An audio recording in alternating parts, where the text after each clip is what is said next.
What is it, girl? Come on, let's go. Hey, everybody. I don't know about you guys, but I am over this heat wave thing, really and truly. But things are heating up in the courtroom. Stay tuned.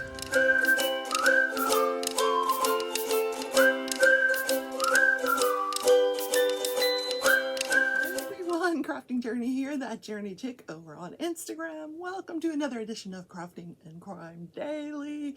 Don't forget to hit the like button on your way in or out of this show today. The like button is busy making the coffee, but he'll be right here. So you can just look down there in the little bar and hit the like button. It goes whoosh. Also down in that bottom row is what's called a thanks button. If you enjoy the content of my daily show, you can actually do like a super chat, like if you were in a live and you wanted to make a one-time donation. It's now available for my daily show. You just hit that thanks button and you can make a one-time donation to the channel to help support the content. And that's my spiel for today. Oh, don't forget to subscribe. It is absolutely free to subscribe. How are you guys doing today? Oh my gosh, last night was so much fun. I got home from work and just in time to, get everything set up for the verdict. And, they said there's a verdict. We're waiting for the verdict and we're waiting and we're waiting. And well, as it turns out, what they were waiting for is when the judge dismissed the 4 alternates. They had 12 jurors, 4 alternates. When he dismissed them, he gave them the option of returning to listen to the verdict. So he had notified them that there was a verdict, and we were waiting for them to get there. So I do have the verdict video, but you're going to want to fast forward to about 40 minutes into it, unless I can get a hold of it today and have time to edit it, which I don't know. Between here and work, just fast forward 40 minutes. I'll put it in the eye here. Just click on the eye, put it on your watch later list, and you won't miss a thing in this show. Yes, I still have the watercolors out. I was, I did the verdict show, and then I went right into the Craft With Me Wednesday show where I did a couple of flowers. So I had pictures of these, and I'll put the pictures up beside the flowers. That's not it. That was yesterday's flower. Where's today? Okay, here. The first one was a cone flower.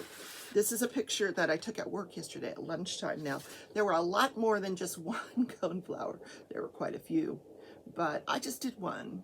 And that's what I might work on today. I might do another a cone flower or 2. They do have, these huge leaves, and they're all in big bunches of these flowers here. But anyway, I'm trying to use, I've got this old paper here. The paper's not old. It's just, I've had it for a while and it's not the best for watercolors, but I'm trying to use it up. So that's my cone flower.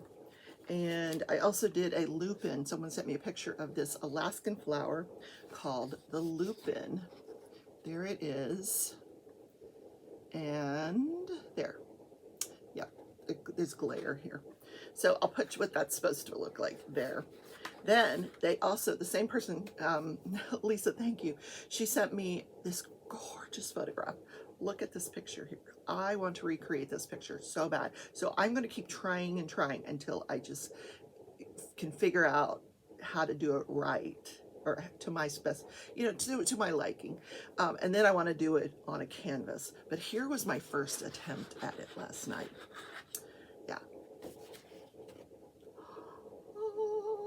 I don't think I did too bad. Actually, here, let me put it up closer. It's so hard with this glare for you guys to see the mountains. Do you see the clouds and the mountains up there? Yeah. Oh, there, wait a minute. I just had it there. Anyway, here, right there. See? Ooh. Anyway, I'm going to keep trying because I love this picture. The actual picture is so gorgeous, but I don't think I did too bad on the first attempt. And this was done on really good paper. Like, this paper costs about $2 a page. Yeah. It's like $40 for 20 sheets. I don't know if I did that math right. $40, 20 sheets, $2. Yeah, yeah, it's expensive, but it's really good watercolor paper, which is why I play around on the not so good watercolor paper. Now my sister wants me to do the same thing on this Aurora Borealis thing. We could play around with that. I'll play around with that later today. Alrighty, so that's my what I'm loving these watercolors. I love to diamond paint. Don't get me wrong. Love to crochet, but right, you know, this elbow. All right. So, what else happened yesterday?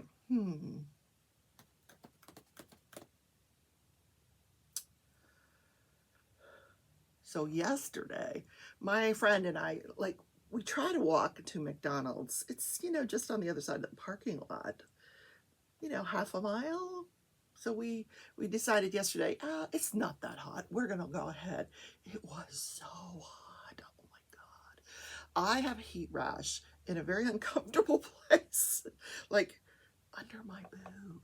I don't have, what? I'm like, what is that? I told my sister, does this mean, I'm like, is this a sign of aging? What? She's like, no, it's a sign of that it's too effing hot. Yeah, that's what it's a sign of. Oh my God, we were sweating by the time we got to the restaurant. So we sat in there, we had our lunch, and then we were like, oh, we gotta go back. I felt like I was gonna melt by the time I got back to the hospital. And of course the hospital's got the air conditioner on, full blast, you know. All right, let's get these paints wet, shall we? Let's get the paints wet. It's Thursday. Thank you. It is National Junk Food Day. Yeah. I thought that was every day. Didn't you? I thought Junk Food Day was every day of the week. I said I was going to try those cornflowers again, didn't I? Yeah, I think so. Which brush do I think I'm going to use this brush, though. This is my cat's tongue brush. Anyway. All right, so we need this yellow here to do that. It probably needs more juice. Let's just kind of... These paints dry so quickly in this heat. They really do.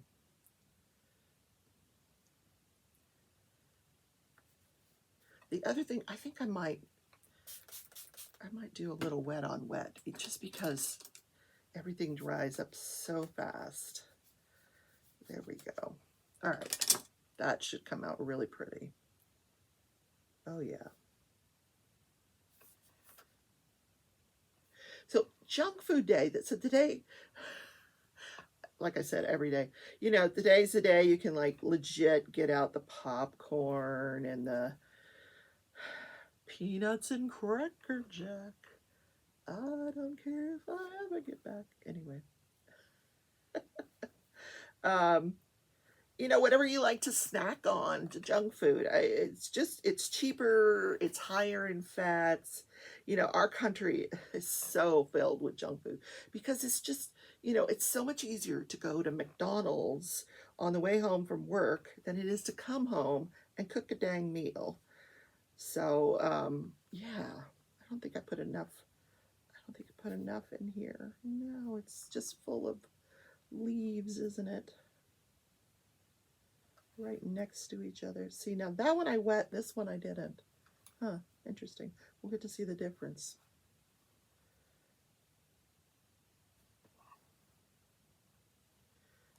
So what is your favorite junk food snack? Like, what is it? Popcorn? Is it chocolate? Like, if you are going to snack on junk food, is it something savory, hamburgers, hot dogs? Like, what is your favorite junk food? Put down in the comments what your favorite junk food is. And no, I'm not going to watercolor paint it. A watercolor paint some popcorn. That would be difficult, I think. I do enjoy some popcorn, and I love to just munch on popcorn. And my sister and I have gotten into trying all these flavors of popcorn. There's I like to mix the caramel and the cheddar. You know, you can buy that mixed already. Caramel and cheddar. Oh, it is so delicious. There's a name for it. I don't know what it is. But also I like to go to the dollar store and pick up some of that dollar candy, like caramels. You know those caramels that have the white stuff in the center? I don't know what they're called, but I love those things. Oh, peanut M&Ms. Oh, that's another one of my favorites.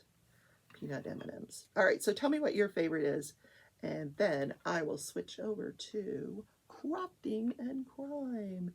All right, so like I said, we did have a verdict in the Kevin Eastman case.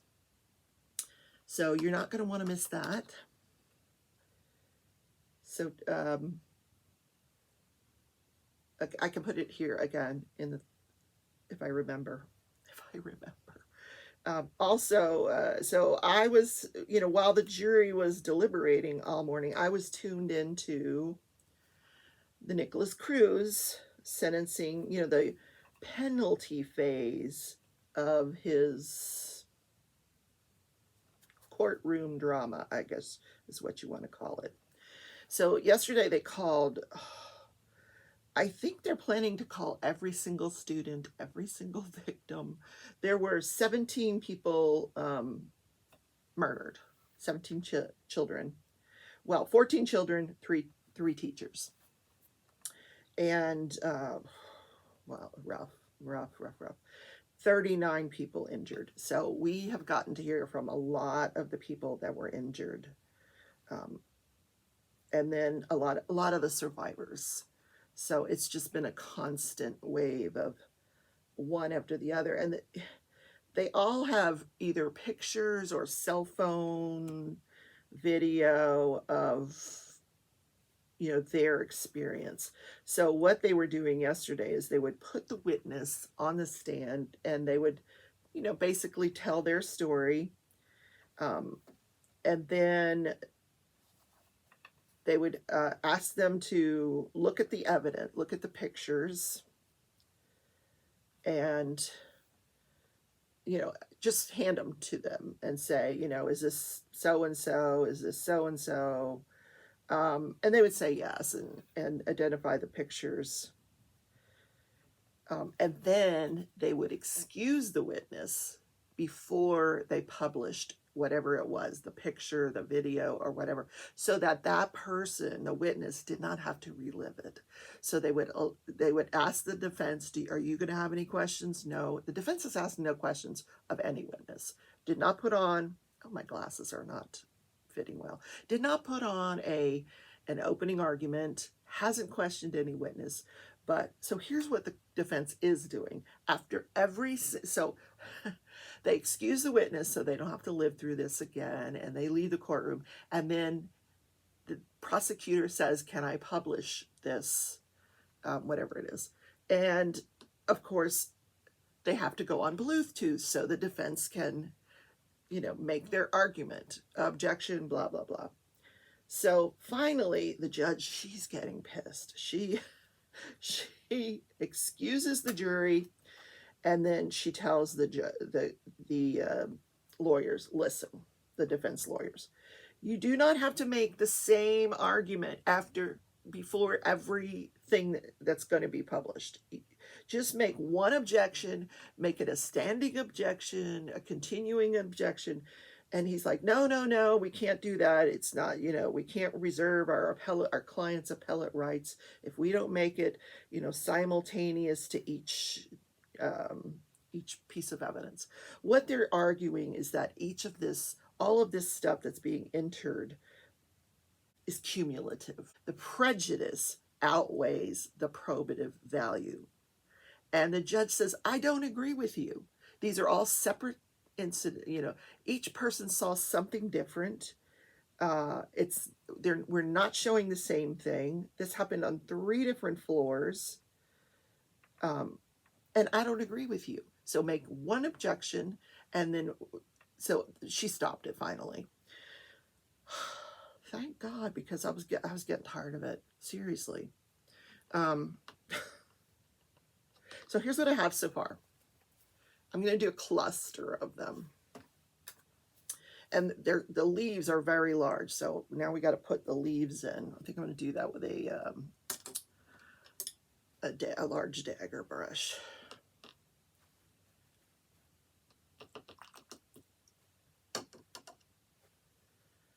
So I'm going to just kind of go through a few of the what happened yesterday.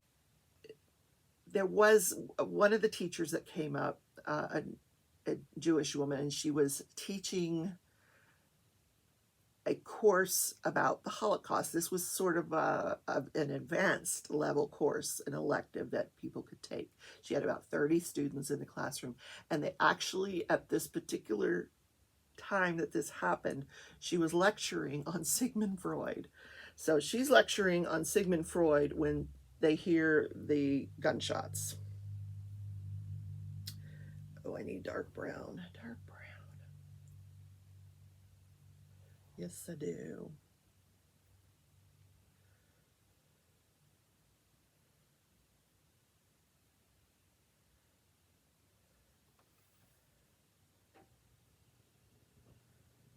So she said the students started running towards the windows, and she said, no, no, no, don't run towards the windows. Run over here towards the teacher's desk, which was really the area in the classroom that offered the most protection. So I mean, all 30 of these kids were kind of huddled in areas around the teacher's desk. Then the window broke out and there was gunfire into the window. And this woman described everything in such detail. She said, you know, when those shots rang out, you could feel the vibration in your chest of like the building, you know, because she said there was debris coming down from the ceiling just because of the vibrations of the weapon. I mean, that AK AR-15 is one powerful, powerful weapon, man. This is not the right brush for this, but you know, I'm doing it. It is what it is.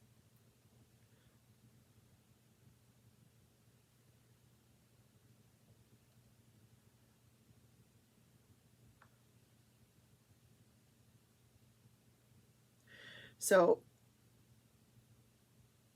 the entire time she could hear kids whimpering and moaning. And she said as soon as she felt like it was safe, she did get up and she started tending to the wounded. There were 4 wounded in her class. I believe one of them was deceased. She said, I saw the student and they weren't moving. So I went to the ones that were moving. She went over, she had covered her coffee pot with a blanket. She said when I wasn't using it, I would just cover it up with a baby blanket. She went over and got the baby blanket and ripped it up and was making tourniquets because she said some of the kids were bleeding out.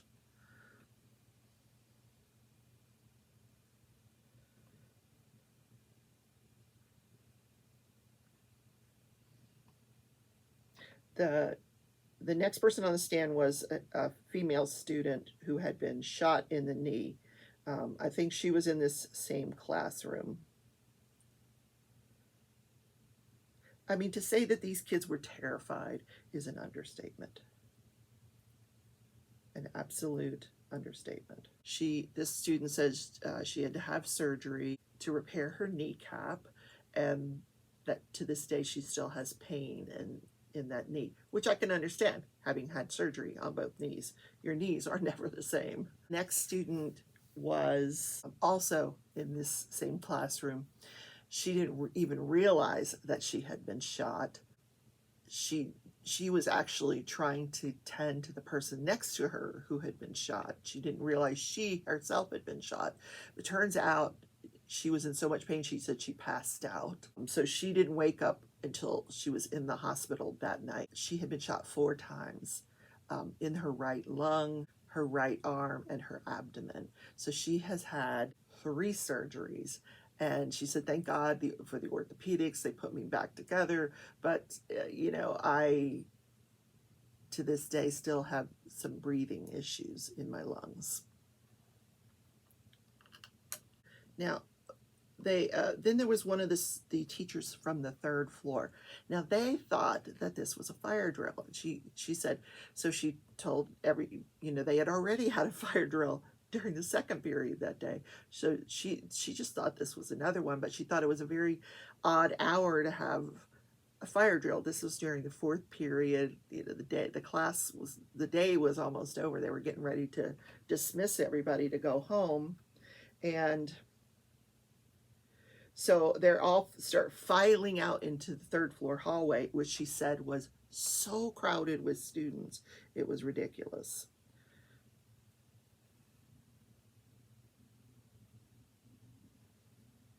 And as some of the first students are making their way to the stairwell, they encounter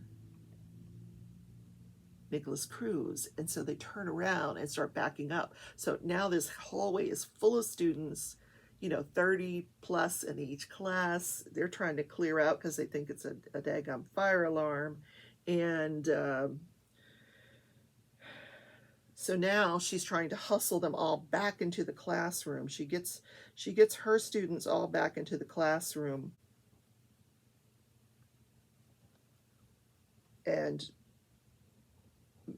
But she had locked the door because she says, I lock the door when we have fire drills. After I get everybody out, I lock the door. That's our procedure. But so she had to unlock it, get everybody in.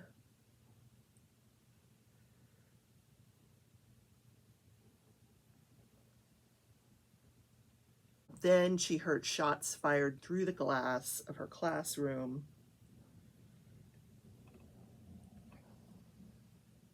She had one student that she had wanted to work on a special project, and where she needed to actually voice something into her computer, like a voiceover.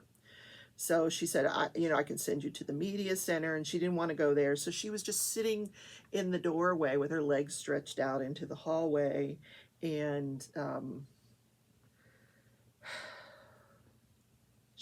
that student ends up passing away. She gets shot and she ends up passing away because she was in the hallway. And I believe that student's parents are in the audience. So, depending on who was on the stand and what they were talking about, there was, it was very emotional for the people in the audience. It really was. They were allowing us today to hear some of the audio. Now, I don't know why we can hear some audio and some we can't. I'm not sure what that is. But so we heard audio, and on this audio, you can hear gunfire and during, this gunfire, which is very difficult to listen to, Nicholas Cruz is sitting there like this with his thumbs in his ears because he doesn't want to hear it. And I'm thinking, oh, too bad, mister. You're the one that did it. You should have to hear it. And you can hear kids screaming and crying, and, it's tough to watch, really tough to watch for those families.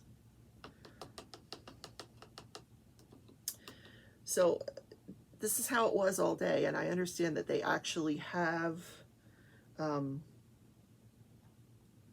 therapy dogs available for anybody who feels like, they need some comfort.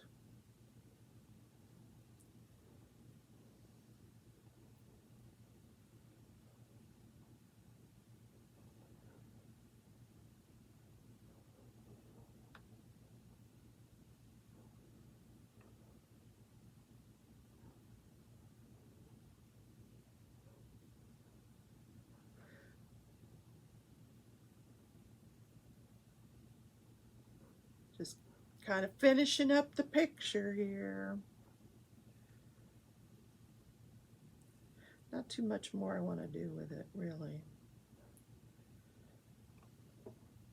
Now, there was one student who was part of the front of the crowd on the third floor hallway that actually got into the stairwell. He was one of the first people into that stairwell to leave for the fire alarm, and he encountered Nicholas Cruz. He was trying to go down that stairwell when he sees Nicholas Cruz, and he turns around and is trying to go back up the stairwell. He was shot in the leg, he was shot in his back. He ends up lying in the hallway outside the classroom, and I believe he's shot again. He ended up having 14 surgeries, this kid. Bless his heart. And he didn't speak English very well. You know, he testified the best he could, really. But I will say that most of these young kids appeared to be doing well. They're all in college. They're all come in with their families. Their moms and dads bring them in, or their mom, you know, whatever. Their family members come with them to the courtroom, and they sit there while they testify. One student testified that, you know, also on the third floor, this was in the room where there was Mr. Beagle was teaching, and they were studying for finals, and you know, when they heard the fire alarm go off, and then same thing, they all rushed into the hallway. They came back into the classroom when they realized it was gunshots. They were hiding. However, the one girl, she said she had 4 people on top of her. She looked up and she saw that the teacher was lying, that the door was open and the teacher was lying in the doorway. Now, he passed away. Now, this other teacher I want to tell you, he was such a smart ass. You know, he gets up on the stand and he tells, the prosecutor asks him, you know, same thing he asks everybody else, you know, what do you do? And he's like, you know, I'm a teacher, Marjorie Stoneman Douglas. He said how long he'd been there, and every answer was really like, oh, more years than I can count, you know. Every answer was like the smart ass answer. I don't know why he was doing that. I don't know if he's like that on a normal basis, but he says, just very sarcastic. So the prosecutor says, so what do you teach? And he says, well, oddly enough, I teach students. So that was so weird. So then he tells the subject matter of what he teaches. And then he describes actually ended up hiding in a restroom. After he heard the gunshots several times, he took some of the students with him, and they're hiding in the restroom. And then the next thing he knows, the police are escorting him out, and he says, next thing I know, I'm outside with facing large men with large guns.